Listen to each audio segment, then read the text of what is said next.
From the culture of the American South, where roots hold stories, comes a natural deodorant inspired by generations of wisdom.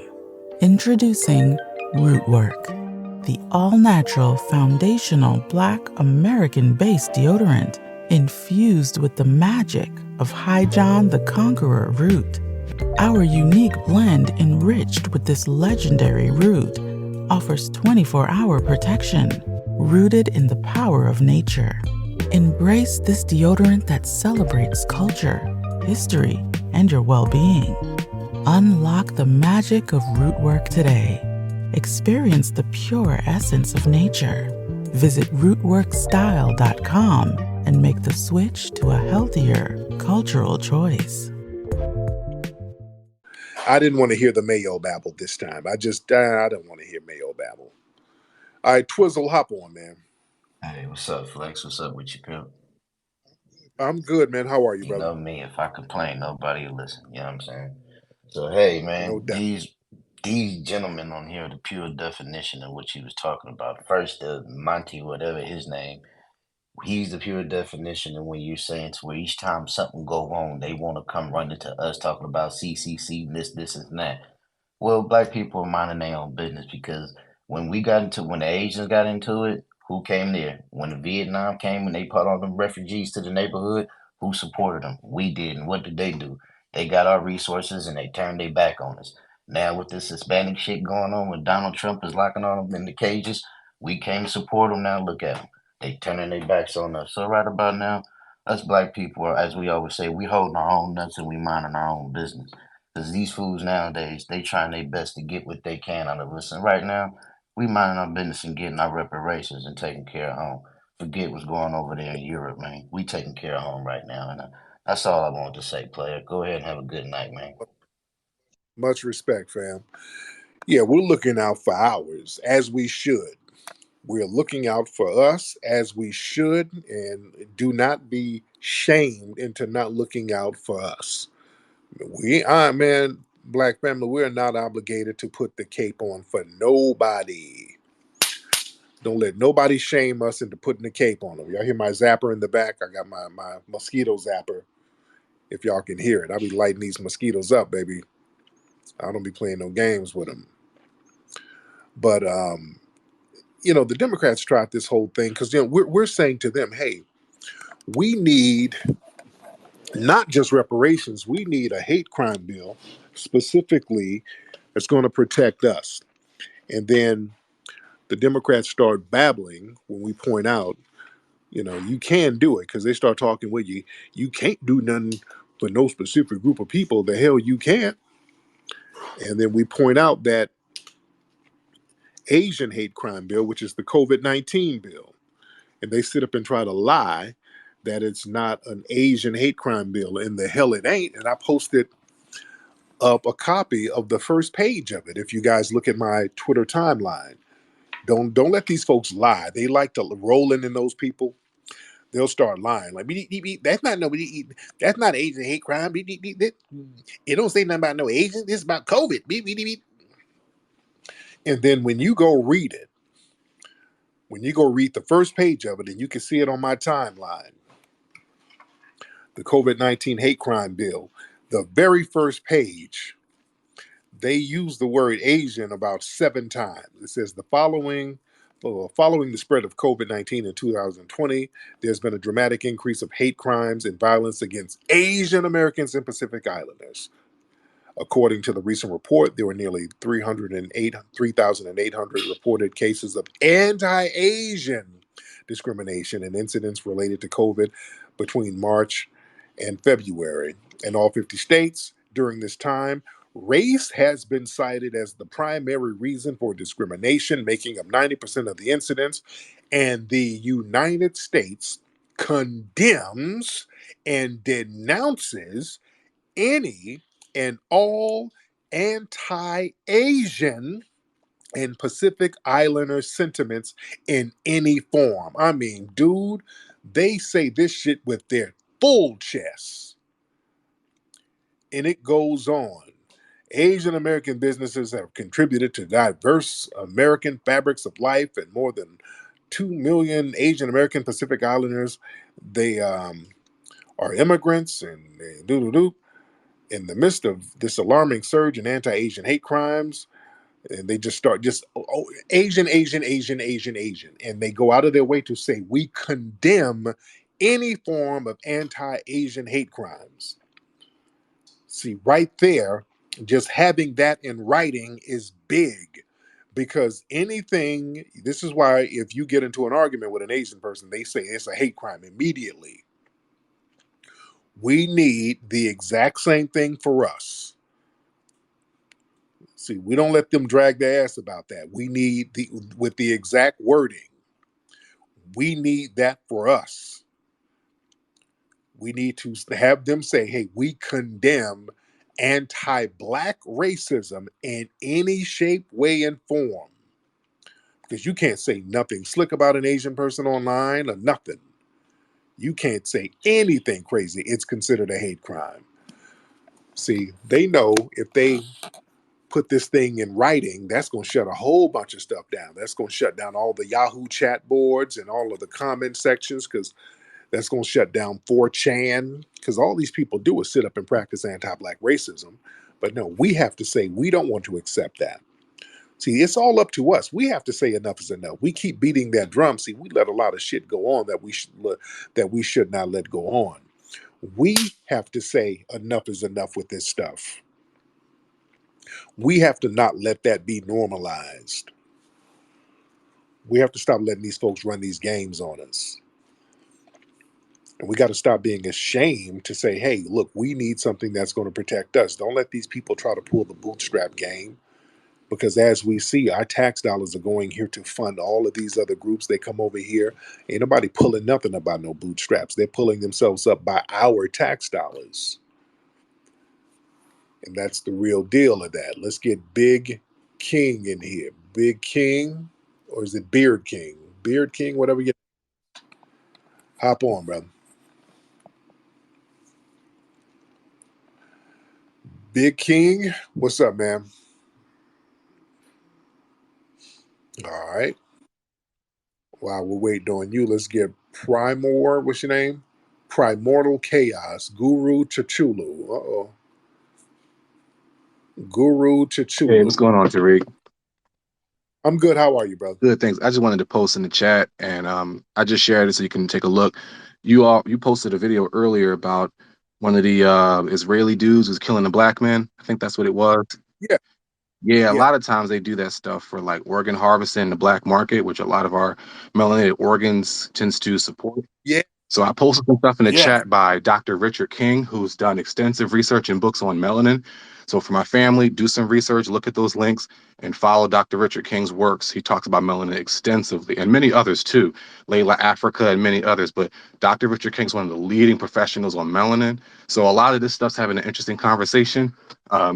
Last point I'll mention, they're always trying to vie for our attention. Remember, attention is currency, and they use black energy and black attention for all the stuff they need to push. So if they get black Americans' attention on a particular topic, it can sway and turn the tides of war and any kind of thing. So just remember that, family. Be one. Thanks.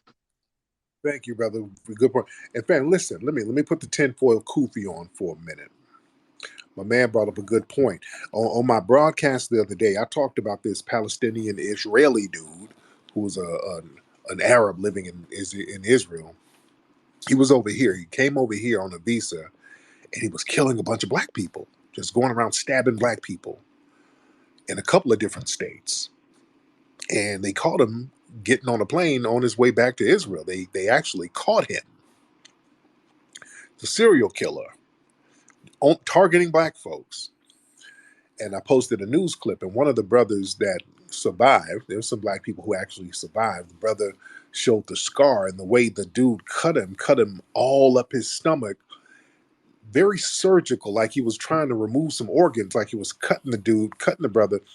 That dude could have been on some organ harvesting thing, because they do a lot of that over there. Do y'all know that? Over in Israel, there's a lot of organ harvesting that goes through there. If you look that up. Yeah. So this cat over here just killing black folks willy-nilly for no reason, targeting us, and we see why there's so many black folks who go missing. And then you see a lot of black folks who get found with their organs missing. There's a lot of cases like that. And this is why, man, we got to always watch our surroundings and never get caught slipping, because that dude was catching black folks at night by themselves. Black people just kind of moseying around by themselves or doing whatever. We got to be careful out here in these streets, man, and understand the kind of system we're in. We're in a system of white supremacy. All right, let's get August. What's your name, man? What's your name?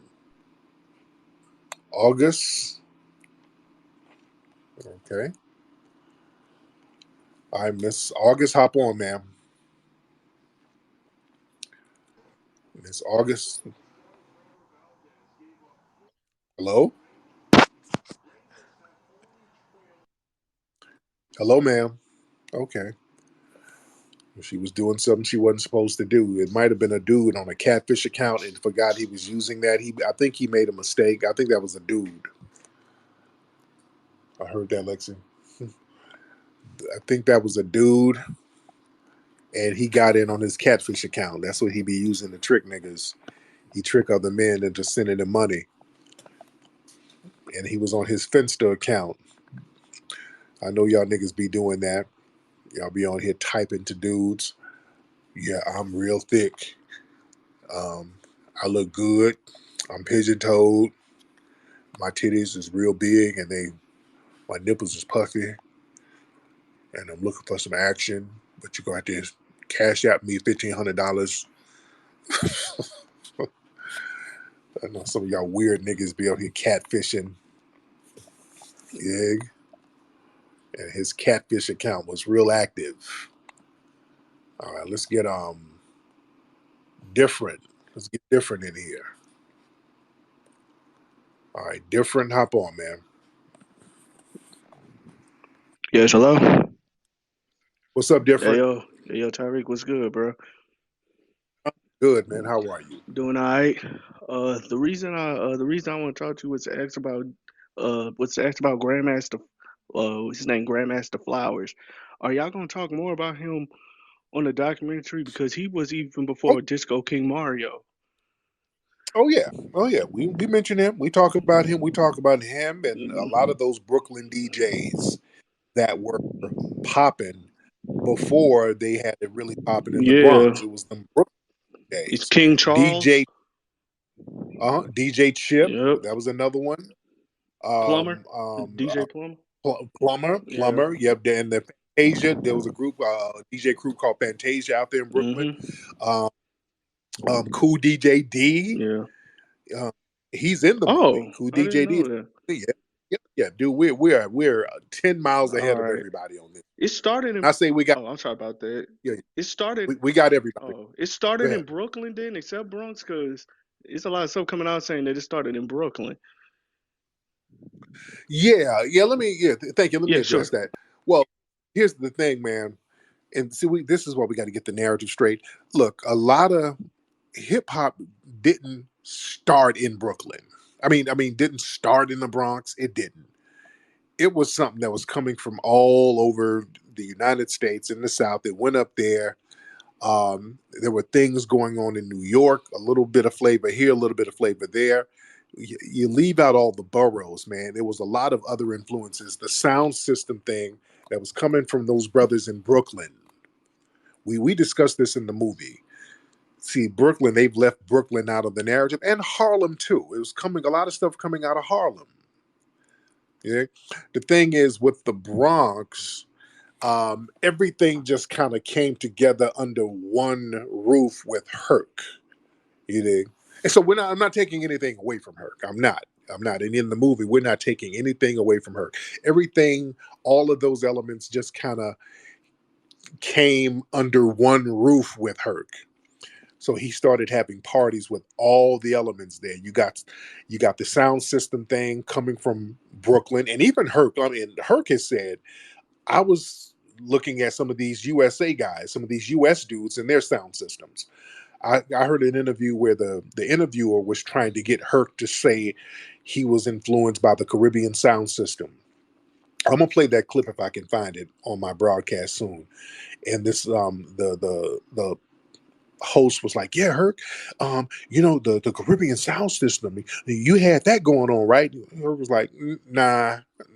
Were you influenced by some of the? There was a couple of Caribbean DJs in Brooklyn. Were you Maboya and all of these? Were you influenced by them? Nah, no, no, no. I wasn't influenced by them. No, I was kind of rocking with the U.S. side, what the U.S. brothers was doing.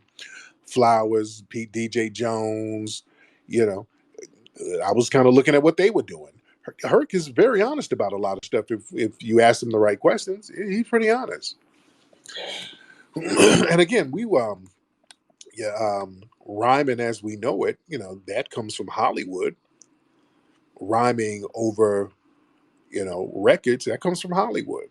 DJ Hollywood. Hollywood was from Harlem. And the Bronx guys were studying that. So we break all of this stuff down in the movie, man. We break it all down in the movie. This man, yeah, this is. I'm telling you, this movie is going to change the game. If you guys are not a part of this, when I say this is history, history, family. And it's grassroots, man. It's all grassroots. So we ain't got no gatekeeper. The reason why we haven't been able to tell the real hip hop story, and people know what it is because we depend on the corporate structure to fund these things, and they're going to have their agenda mixed in with it. And the agenda is to always wipe us out as foundational Black Americans and undermine our creations by putting other people in our creation stories. Whenever we create something, they make sure to crowbar in some other group. If it's constructive, all right? If something we do is constructive, they have to finagle it away from us. So that's why the story, until now, has not been told correctly. That's why there's been so much confusion, because for so long, the corporate structure, they've been funding these hip hop documentaries and they add lies, and those lies don't stand. That's why the hip hop narrative is shaky. We have to get things straight, and that's what we're doing for the first time in history. We're getting the shit straight, telling the truth about what happened without white mommy and white daddy putting their 2 cents in, because that's another problem. When we get some of the Vlads and people like that in the mix, they come around and just keep up more confusion. We let some of the vultures in our culture, and they're not going to get no real clarity. They keep up more confusion than ever.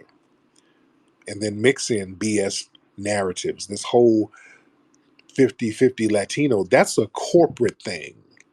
I want y'all to understand. There's a corporate entity that done sent Fat Joe, and all these people to say all that bullshit. That's why they're platforming dude the way they're doing. They're parading him around like that, and the dude ain't had an album out in God knows how long. And they're parading him around to say all this reckless stuff. That has to be checked by the grassroots. Heavy. You see. We got to stop letting people think that they're going to use us as their goddamn punching bags and just say whatever reckless and just take our stuff and be like, yeah, what you gonna do about it? Well, we're gonna show you. We're gonna delegitimize that ass. That's what we gonna do. All right, let's get Jason Giglia. Hop on, brother.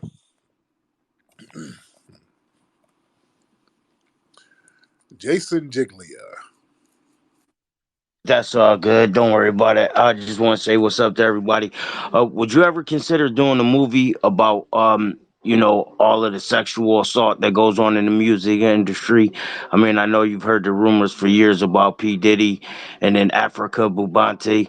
Um, what was going on with him molesting young boys and stuff in his time, and just how the music industry as a whole is just, it seems like they're just promoting all this ratchet, the sexy red and the young ladies twerking on the red carpet for the VMAs, or I think that was the BET awards. I'm not quite sure, but just like the just putting out this awful messaging to these young kids with, it just seems like they're trying to destroy a whole new generation of kids with all of this filth and madness, and it's just taking hip hop into a whole different direction. Like, I'm 47. I grew up with Common and Run DMC and Queen Latifah, and it was a consciousness behind the music. Public Enemy, Eric B and Rakim. It's like they was talking about something real, and it just seems like today it's all about booty shaking and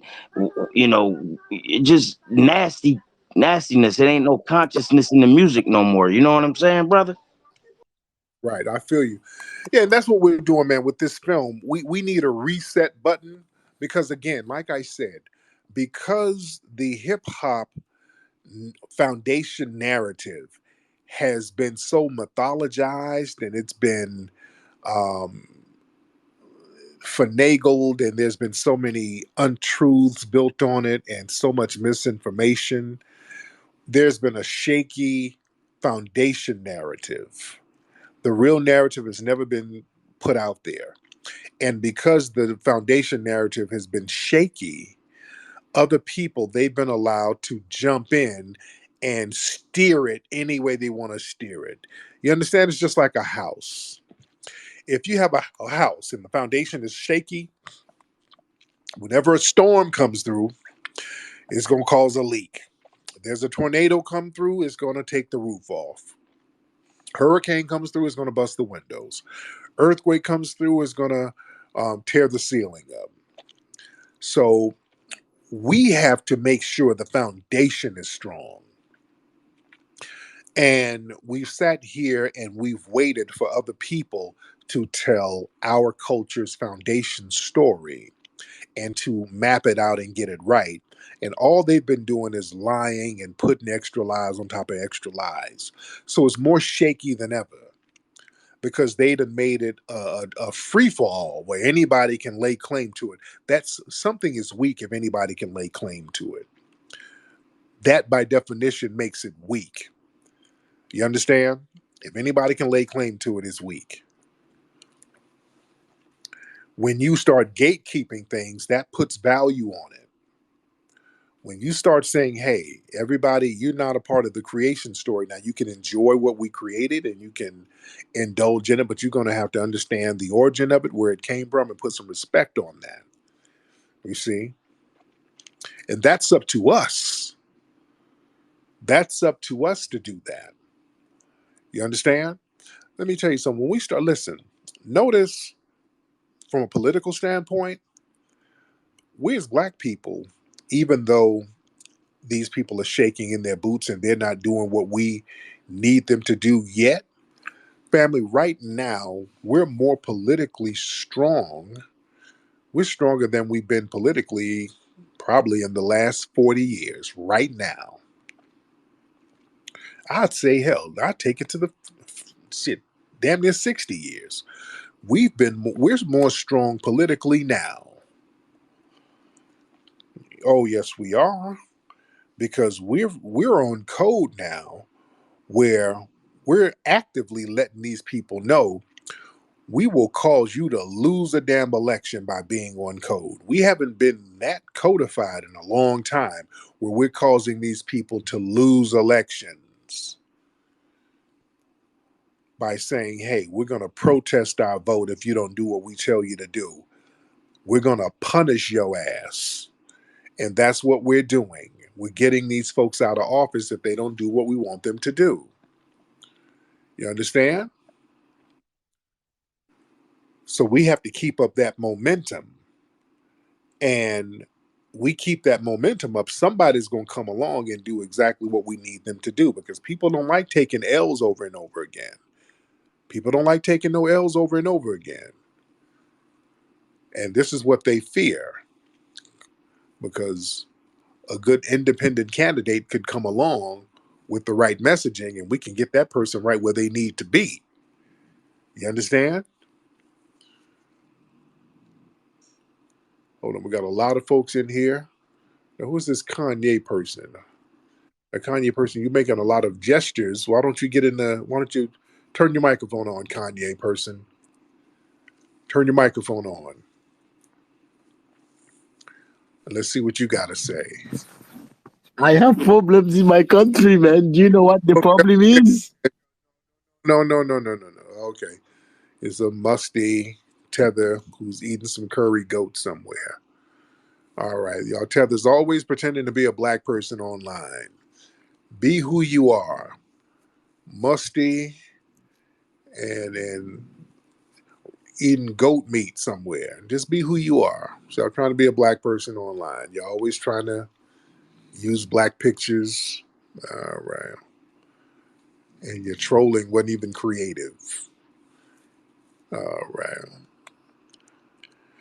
Okay, let's see. We got a lot of folks in here. While I'm talking, everybody go to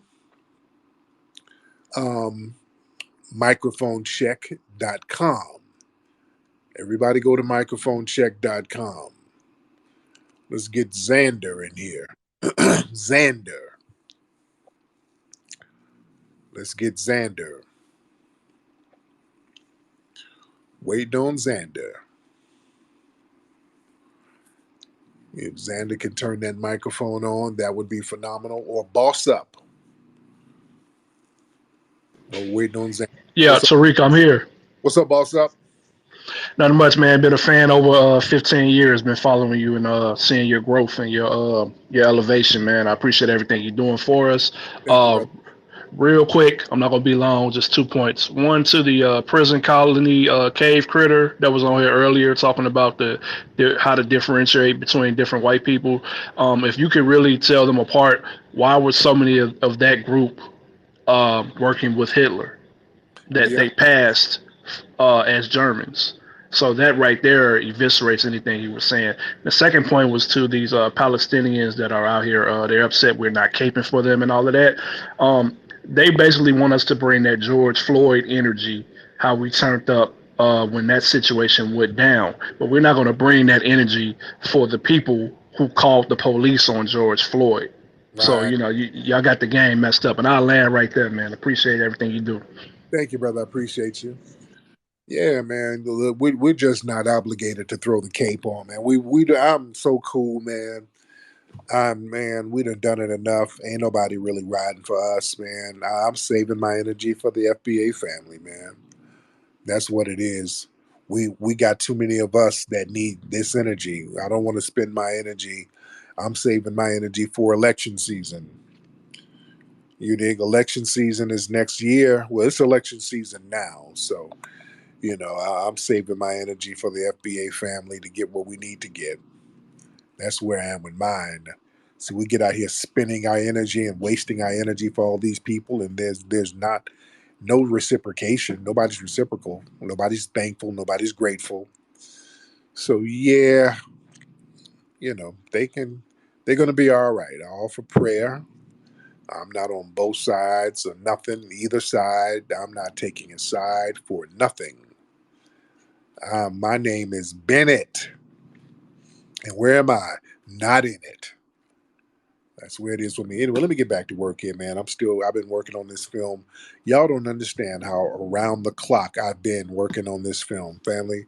I've been just grinding to get this film ready for you guys. That's how it's so important. I'm just grinding around the clock to get this movie out, man. It's coming along lovely. We do need the family to get involved. Go to the Kickstarter page. We got to get $180. We're at 72K right now, so we're doing good, but we do need you, all of you in the room. If you guys can go to microphonecheck.com, contribute and be a part of the film, be a part of this historic movement, be a part of history, because this is going to be in the historic archives for the next 500 years.